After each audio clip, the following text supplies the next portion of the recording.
The easiest way to describe masculinity is to compare it with its complementary trait of femininity.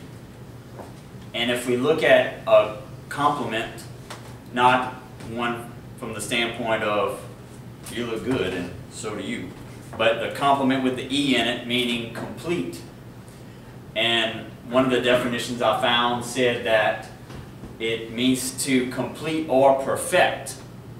And I like the idea of femininity helping to perfect masculinity. I think that's what God would have had in mind whenever He created Eve, was to help to perfect man. Complementary, yet different. Distinct. Distinct identity, yet same in dignity.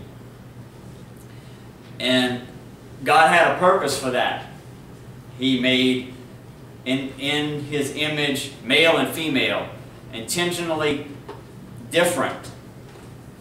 And as He was going about making creation, and then He has His masterpiece of Adam He creates, and then He's observing Adam and says,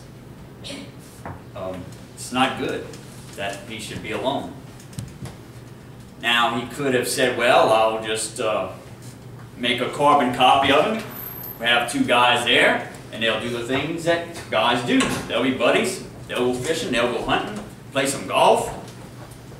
Be great. It's not what He did, obviously. He created woman. His crowning achievement, the last bit of creation.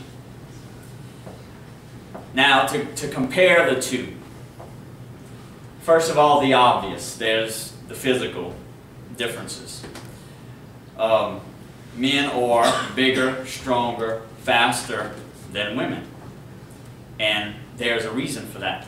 There's a reason God made him and her that way. And that's not a criticism, that's just stating a fact.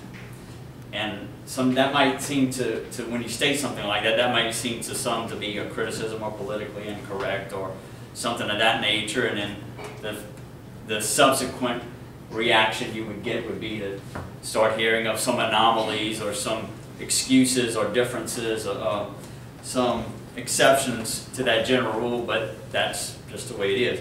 And if you ever want to prove that or check on that, just look at physical competitions. You know, if you look at sporting events, if you have a contact sport, at one point, once they get to be of a certain stature and age, size, they're going to separate the men and women in that competition. Why? So that the women don't get hurt. So that for their protection. If you have an event that's not a contact event, like an activity that's not a contact sport, like a race, for instance, you might have them participating in the same event side by side, but the women won't be able to compete with the men. So in order for them to be recognized and graded and receive awards, they'll be scored and awarded differently. So that just goes to show you that, and that's again, there's a reason for that, and it's pretty obvious.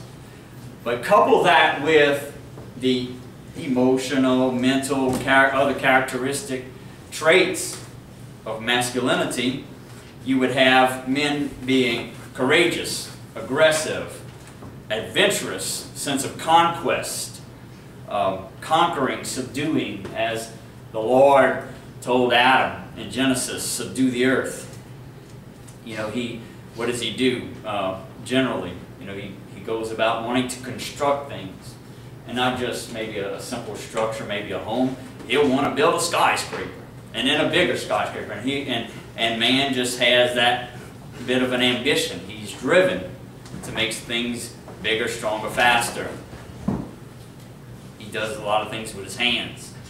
Mechanical. Look at the mechanical things that have been built with engines that can be powered to move great amounts of things, and also at great speeds. You know, motor vehicles, onto jets, and now we have rockets, things that will bring us into outer space. There's almost a continual ambition to do more and more and more. Man will typically have vision. He won't be always living in the present. He has a tendency to look forward. Where is he going? What's next?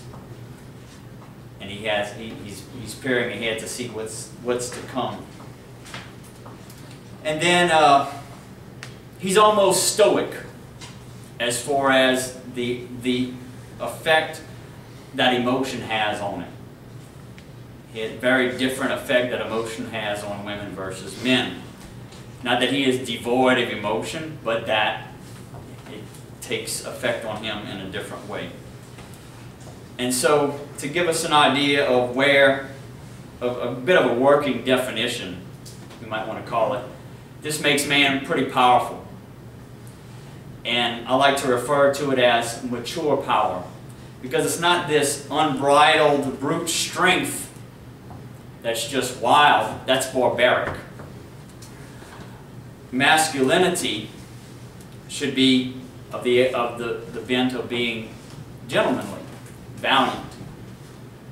And that brings us to the reason, second item, the reason why God created them differently and created man to be masculine.